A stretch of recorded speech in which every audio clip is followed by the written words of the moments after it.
we celebrate, of course, the Epiphany, the three wise men. And a good priest friend of mine and I were having dinner, Father Meyer, and we're having lunch in Indianapolis a few days ago. And the staff, it was kind of a slow time at the restaurant, and so the staff started putting away their Christmas decorations. And we were joking about how it would be fun to like just get up and tackle them and let them know that Christmas is not over yet, and that in fact it goes through the baptism of the Lord next weekend. And so, of course, we didn't actually tackle anyone, but it's interesting that our society is like, we've been waiting for Christmas and like acting like Christmas is already here since Halloween, and then the day Christmas arrives, we're already moving on to the next thing. We're done with it. We never want to wait for things, and then when things get here, we never want to actually just enjoy the moment. And so we're always in this frenetic thing, this frenetic pace, moving on to the next thing. And I was at a different place a few days ago as well, and they had their Valentine's Day cookies out. You know, it's like the January 3rd or 4th or whatever it was, and there it is, they're trying to already get you to buy Valentine's Day things. It's like, can we just enjoy Christmas for a minute? And yet, so that's what we are. We're still in the midst of our Christmas season here, even if other people are telling us that we're crazy for still talking about it and for still listening to Christmas music and eating Christmas cookies. But we are in the midst still of our Christmas celebration. And I think that that's a good thing, and it's something that the world needs from us and needs to see from us. This idea that we have seasons and that we celebrate things over the course of days. One of the things, the question might come up, incense, are we going to have incense now at every Mass from this point forward? No. But we wanted to celebrate and again call attention to the fact that this is still a special time and a special day.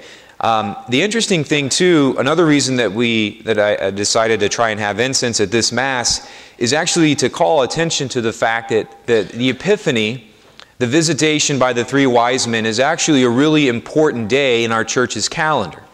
And again, many people are kind of like, all right, we already had Christmas, we already had the Holy Day of Obligation, kind of everyone's like already massed out, like that's it, so now let's just have a normal low-key Mass.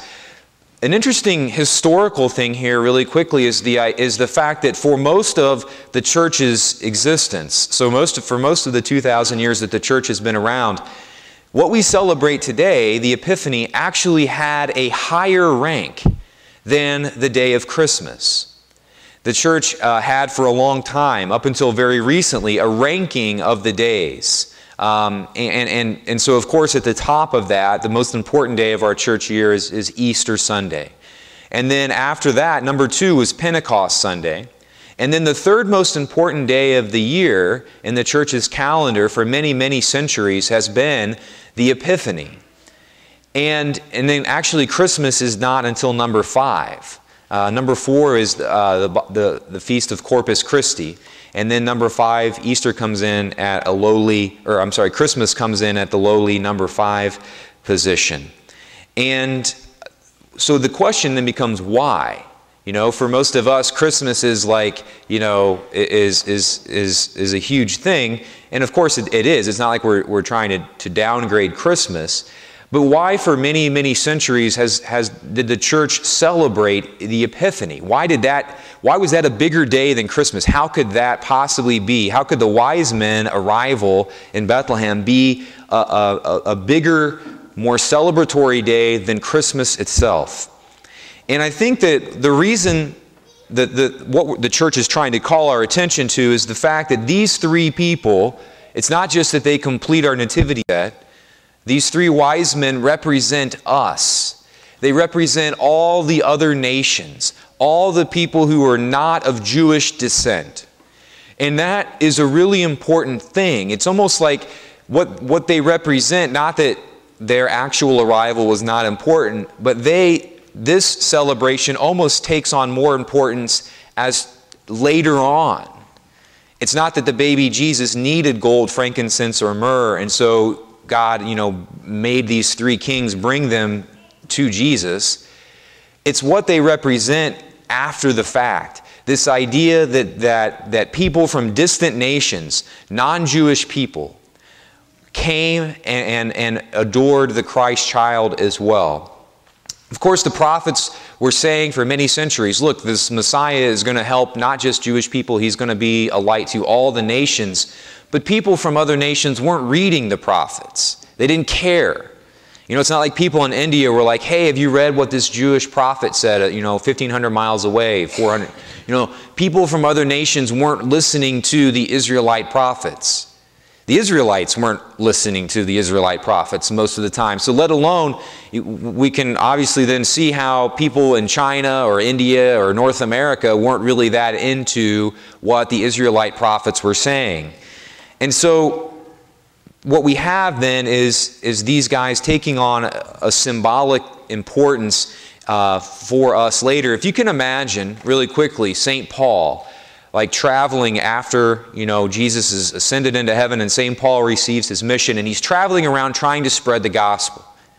And he shows up in Greece, for example, a community of people, pick the community of people that was not of Jewish descent. And he's, St. Paul's trying to explain to people, look, this Jesus was the Messiah. He was the person that the prophets foretold. And you can imagine a lot of these people saying, what does that have to do with us? And then St. Paul's like, well, he was sent, he wasn't just the Jewish Messiah, he was sent for all people. And then the next question will be like, well, how do we know that? And it would be precisely the story of these three wise men. The Epiphany, the fact that these kings from distant nations came, and not only that though, it's the fact that they saw it in the stars. Would have been a big deal for people back then to say, wait a second, maybe there's something here. Maybe the fact that this Messiah was born to the Jewish people, maybe what St. Paul is saying is true. Maybe he wasn't actually just sent to be the Messiah for Jewish people. Maybe he was sent to all people, for all nations. And again, so this celebration that we have today is a hugely important one, and we can start to maybe see how it would almost be more important or take on more significance than the celebration of Christmas itself. If you remove the three wise men from this nativity scene, it's basically a Jewish Messiah, God, the Messiah, being born as a Jew to Jewish parents, surrounded by Jewish people who are celebrating his arrival. And so a great day for people who are of Jewish descent. But these three people arriving, these three kings arriving, is a new thing. It celebrates a shift in who and what we celebrate here. Suddenly now it's not just a Jewish Messiah born to Jewish parents, celebrated by Jewish people. He's now celebrated by all people. And it was something that God put in the stars, so to speak. He wanted it to be this way. It wasn't just that these three wise men stumbled across, they were already visiting Bethlehem and were like, hey, I'll stop in and see what's going on in this stable. No, they came. They sought him out because of what they saw in the sky and in the stars. And so God ordered them and directed them there from the beginning of all time.